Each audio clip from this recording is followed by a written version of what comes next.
My Opry debut is 5 days away, and so I'm going to keep telling stories from when country songs have been at the centerpiece of my life. And so about 15 years ago, we were on the road, and I'm going to guess about 15 because we were listening to CDs in the van, because the van didn't have a hookup to play music out of a phone or an iPod at that point.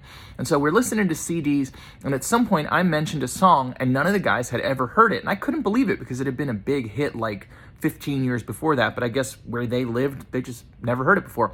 So I went out, I got the CD, we listened to it in the van, and the guys loved the song. So they start requesting it. We're listening to it every day. It becomes our anthem as we're traveling on this tour.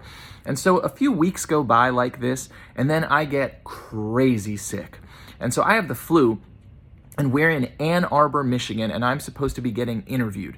So the boys usher in this young lady who's supposed to interview me, and I'm in the green room, laying flat on my back on a couch, covered in a blanket, shivering. And the person who's supposed to interview me, she is paralyzed with fear because apparently she's never done an interview before. This is her first one.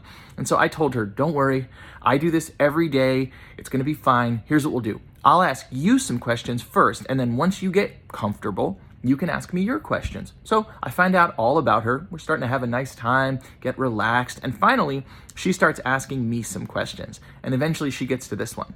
She says, what are y'all listening to in the van?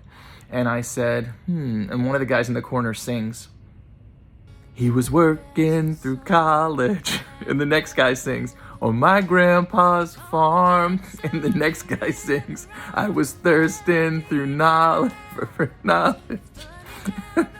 And I'm laying on my back on the couch, and I'm sick, and I grumble, he had a car.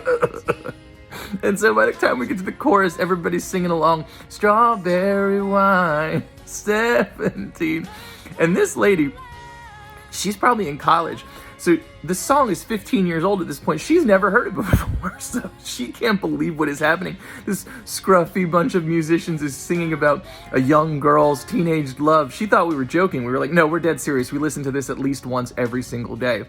And so that was a really bright spot in an otherwise very dark and challenging day on tour because I was so sick. And so years later, I was backstage at an event at the Opry, and I actually got to meet Deana Carter and tell her this story, and she thought it was sweet. And so I wanted to say thanks to Deana Carter and thanks to the Opry for having me. I can't wait to get there on Saturday.